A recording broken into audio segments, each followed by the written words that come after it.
Bonsoir et bienvenue à tous. Merci de nous retrouver comme chaque soir et en direct sur KTV.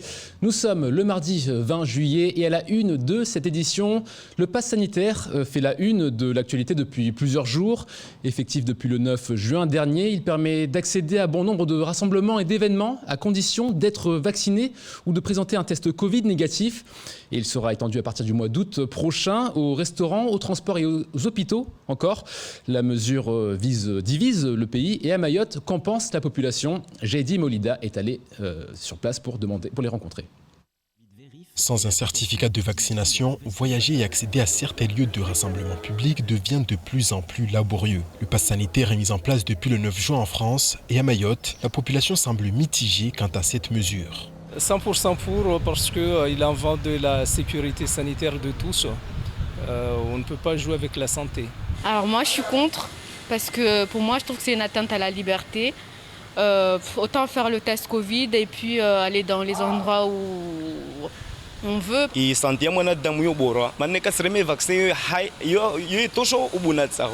La population se divise quant au pass sanitaire et au cœur du mécontentement, le caractère obligatoire à la vaccination. Certains à travers le pays allant même à parler de dictature et là aussi, tous ne comprennent pas ces réactions.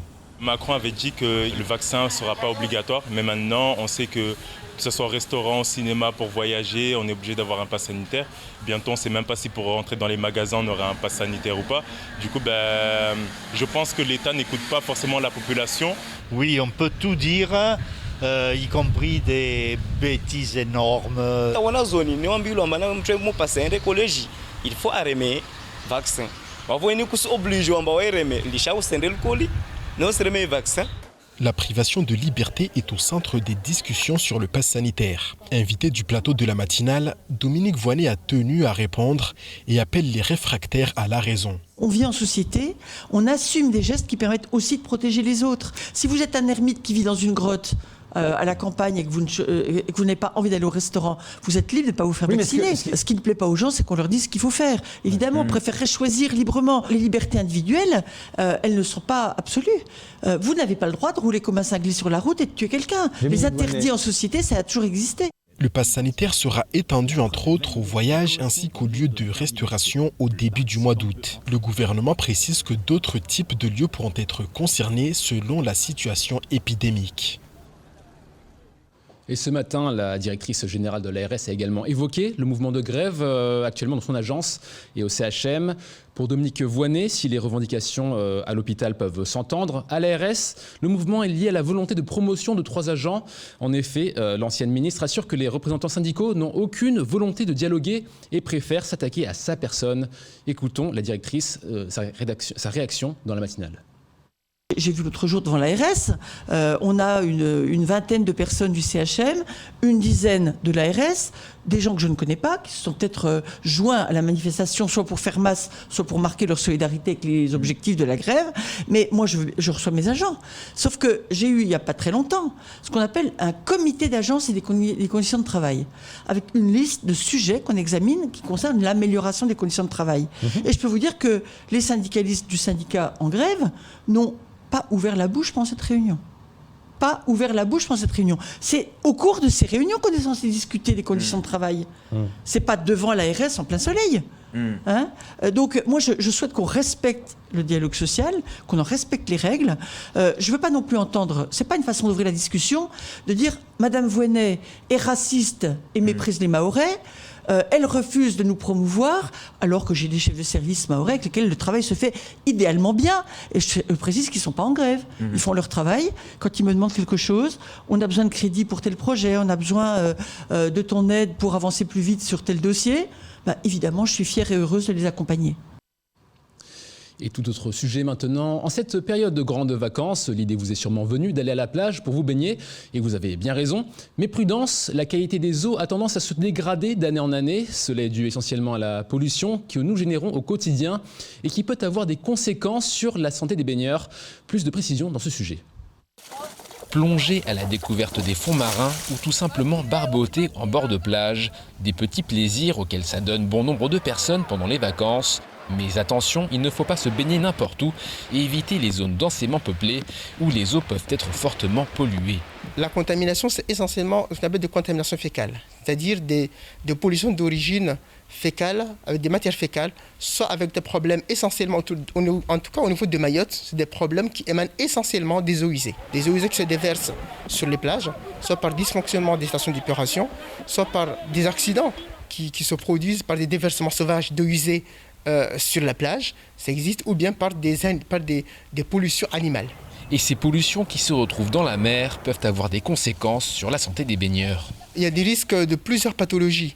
Il y a on peut avoir des otites, des problématiques liées à l'ORL, tout ce qui est les yeux et des problématiques cutanées. Il y a quand même des problèmes de santé publique majeurs qui peuvent résulter.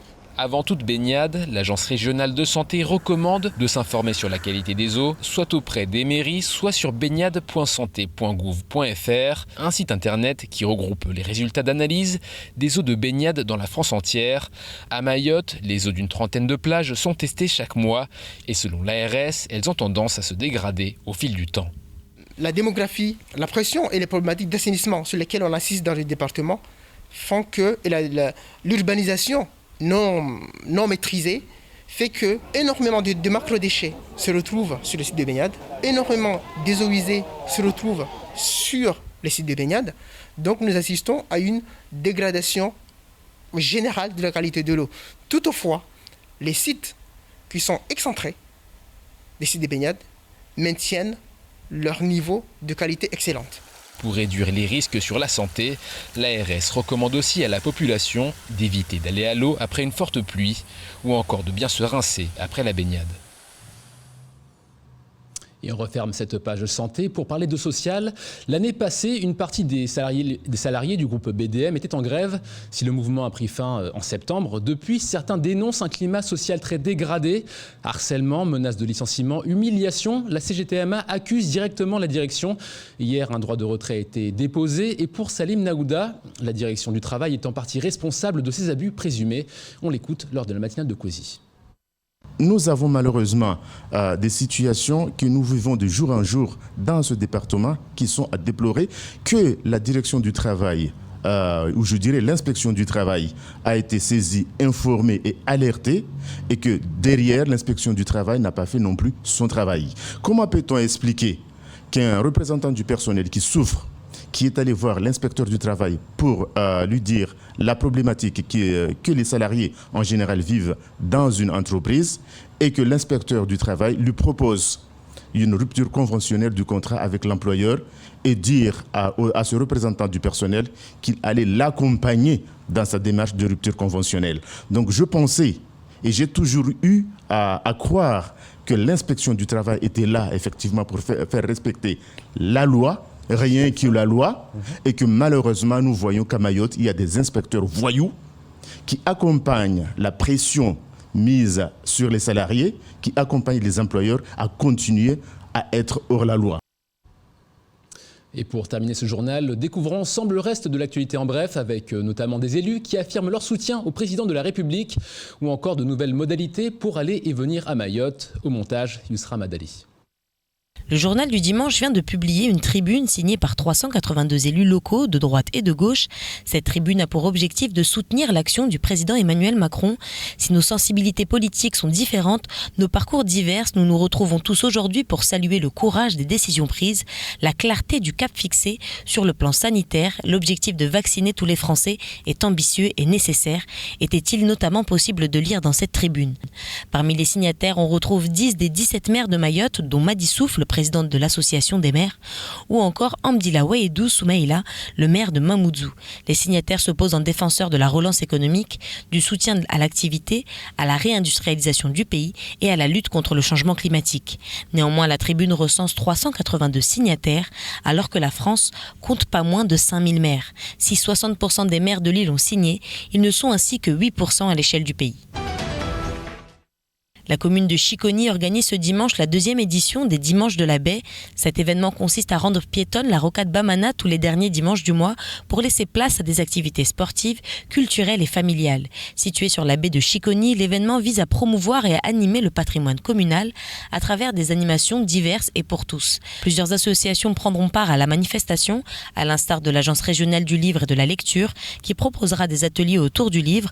L'association Les Naturalistes sera également présente pour un atelier de sensibilisation axé sur les risques naturels et particulièrement sur la nécessité d'avoir un permis de construire.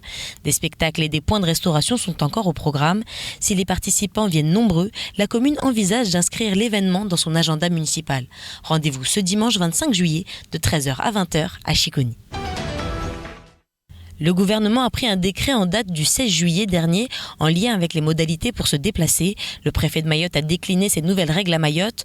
Pour se rendre en métropole, les personnes vaccinées n'ont plus besoin de présenter un test PCR ou un test antigénique. À l'inverse, les personnes non vaccinées doivent posséder un motif impérieux, un test négatif et s'engager à un isolement de 7 jours à l'arrivée. À l'issue, un test de dépistage doit être réalisé. Au départ de la métropole pour Mayotte, pour les personnes vaccinées, le test PCR ou antigénique est maintenu. Pour les personnes non vaccinées, il faudra encore un motif impérieux, un test négatif, s'isoler et se refaire tester après 7 jours. Les mêmes contraintes sont obligatoires au départ de Mayotte vers La Réunion et de La Réunion vers Mayotte. À noter que les tests PCR sont réalisés tous les mardis, jeudis, vendredis et dimanches de 8h30 à 16h30 à l'école primaire de l'Abattoir 6 près de Fourachot. Et c'est ainsi que s'achève cette édition. Merci de nous avoir suivis. Demain, pas de journal, c'est l'Aïd. Vous avez donc rendez-vous jeudi 19h avec à la présentation Yousra Mahadali. Et d'ici là, je vous souhaite une excellente soirée. Et sur Kwezi, Aïd Moubarak.